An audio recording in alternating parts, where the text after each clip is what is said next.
latest news, I'm April Cummings. Today's COVID-19 numbers reveal 3 new positives, all travelers. Chief Medical Officer Dr. John Lee reports 656 tests carried out since our last report on Friday.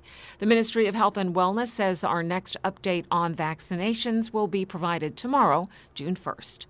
Election observers today turn over their report on the 2021 general election to His Excellency Governor Martin Roper, holding a press conference shortly afterwards to highlight their findings. Overall, a positive report. Hadley Roberts is an election observer and head of the mission. The Elections Office was completely transparent regarding timely access to all information that we requested. They maintained excellent communication with us throughout the electoral period.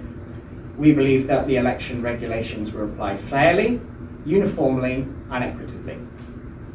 On any irregularities, we did not identify or observe any illegal electoral activities by voters, parties, political competitors, the media, or the electoral authorities. The team noted the efficiency of polling stations. All polling stations were clearly identifiable and easy to find. All polling stations opened and closed on time. All polling stations were well equipped. We did not observe any requests for a recount, suggesting that those involved believe the counting process to be valid and accurate. Observers were pleased with the level of accessibility and the thought put into selecting locations accessible to elderly electors and electors with other physical impairments. The election observers were present for the electoral period starting May 29th, including the mobile polling taking place on the 8th and 9th of April and polling day on the 14th. They did make recommendations on areas for improvement. We'll have more on that in the days to come on Radio Cayman News. All but 3 candidates in the general election submitted their expense returns, in all spending $1.2 million in expenditures, with third-party revenues of just over $548,000.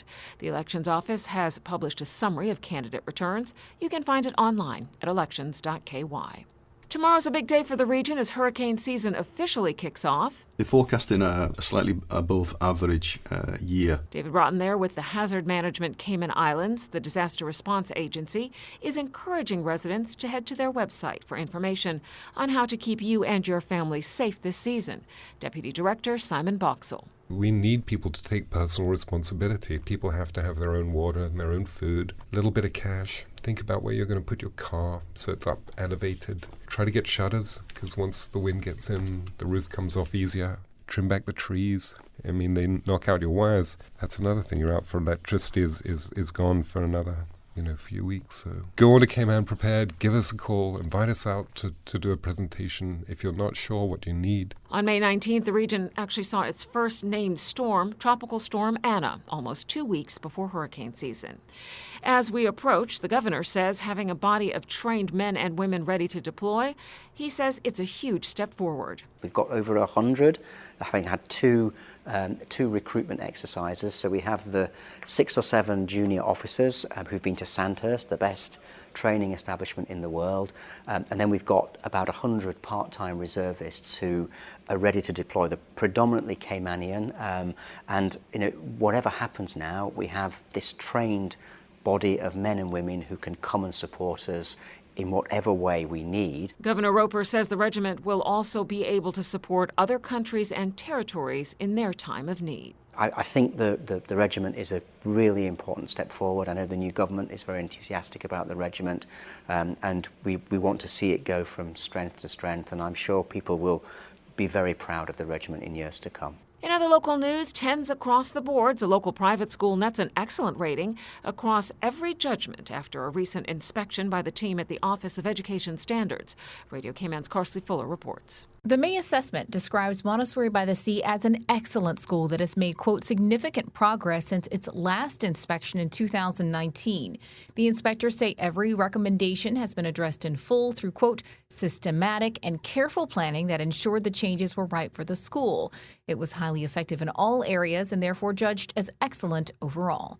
The report says the school excels at students' understanding of how to learn and their enjoyment in learning, admin's continual development and the quality improvement since the last last inspection. Curriculum and the opportunities given to students to follow and expand their interests, knowledge, and understanding, independence and confidence developed in students, and the way in which staff work as a team, including skillful co-teaching, the oversight of the curriculum and assessment model, and the day-to-day administration of the school. Only one recommendation was made to Montessori by the Sea to embed the program to develop the students' cursive writing to improve legibility and presentation and do the students, quote, excellent content justice. Reporting for Radio Cayman News, I'm Karsley Fuller. A third cohort of UCCI nursing graduates successfully move on to become registered nurses through the Health Services Authority program.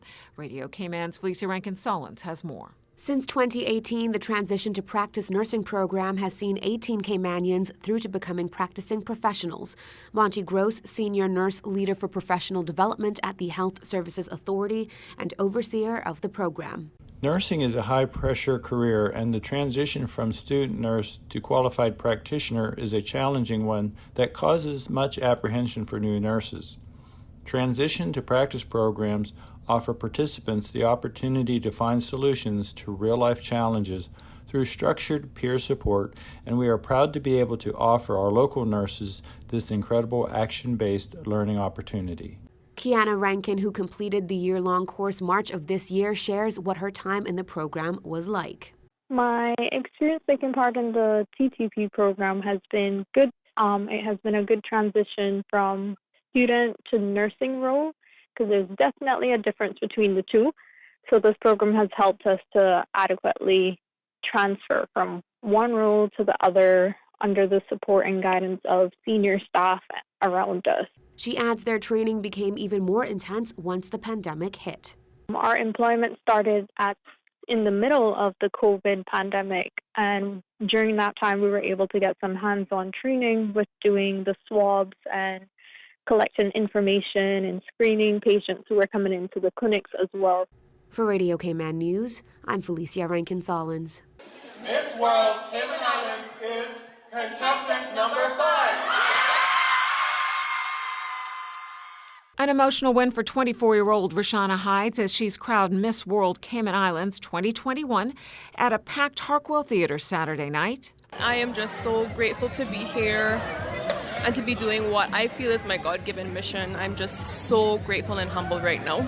First runner-up was Sidoni Barrett and second runner-up Alyssa West. In the question and answer segment, Hides was asked if she was given the opportunity to speak to the leaders of the world, what topic she would choose and why. I would choose to talk about my platform, which is mental health. I think the COVID-19 pandemic has shown that not only is it affecting our health and affecting us financially, but it's also affecting us mentally. More than ever, we've been experiencing incidences of anxiety and depression. I also suffer from anxiety, and I would speak to them about ways that we can make changes in this area. Thank you. Hides has a Bachelor of Science degree in hospitality with honors from the University of Central Florida. Hides also won for Best Interview, Miss Beauty with a Purpose, Miss Top Model, Best in Gown, Most Photogenic, and the Multimedia Award. She receives a $70,000 scholarship from the Ministry of Tourism, among other prizes, and the chance to compete at Miss World pageant in Puerto Rico later this year. That is your latest local news from Radio Cayman's newsroom. I'm April Cummings.